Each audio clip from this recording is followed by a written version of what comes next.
Wike yanzu haka ana sauraron korafe-korafe a kansa a majalisar dattijai da wakilai ta Amurka da ma tarayyar Turai. Yan uwana 'yan ƙasa, abokan gwagwarmaya da duk masu kishin gaskiya. Yau na tsaya ne a nan ba domin wata jam'iyya ba domin son zuciya ba, amma domin kare dimokuraɗiyyar mu. Dimokuraɗiyyar take fuskantar mummunan barazana a idan duniya. Najeriya ta kai ga matakin da zaɓin wasu 'yan kaɗan zai iya karkatar da makomar mutane miliyan 250. A tsakiyar wannan rikitarwa akwai mutum guda ɗaya, Nyesom Wike.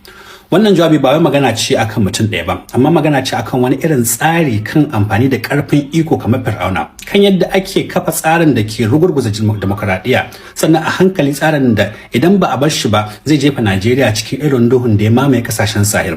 Takardar da aka gabatar wa Majalisar Dattawan Amurka ta bayyana Wike a matsayin ɗaya daga cikin manyan mutane masu iko fiye da kima ba tare da zaɓin jama'a ba. Ana zargin sa sosai da amfani da kotuna da 'yan sanda da hukumar zaɓe da dukiyar ƙasa ba domin inganta demokradiyya ba, amma domin takurawa 'yan adawa da rushe jam'iyyun hamayya. A cikin PDP, LP da ADC ana ganin hannunsa. A cikin rigingimun cikin gida, rushe shugabanci, rarraba da tsotar da 'yan jam'iyya duk ana ganin tasirinsa. To wannan ba siyasa ba ce. Wannan kakkarfar hanyar kashe demokradiyya ce. Inda wannan matsala ta fi bayyana kuwa shine jihar Rivers. Dangantakar Wike da wanda ya gaje shi, gwamna Siminalayi Fubara, ta mutu a shekara 2023. Abin da ya biyo baya ba rikicin siyasa bane kadai, balle a ce rigima cikin gida. Abin sai da ya jawo rarrabuwar cikin majalisar dokoki, da gobar ta kusa kona majalisar, da kafa majalisu guda biyu masu cewa duk sun halasta, da yunkurin tsige gwamna da amfani da kotuna da rigingimu tare da goyon bayan ikon tarayya.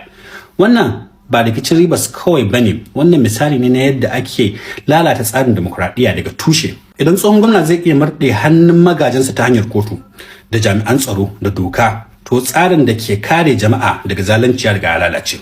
Yanzu haka akwai babban matsala. Najeriya na shirin shiga mulkin jam'iyya guda ɗaya. Wannan takarda ta gargaɗi duniya cewa Najeriya na tunkarar wani haɗari mai muni.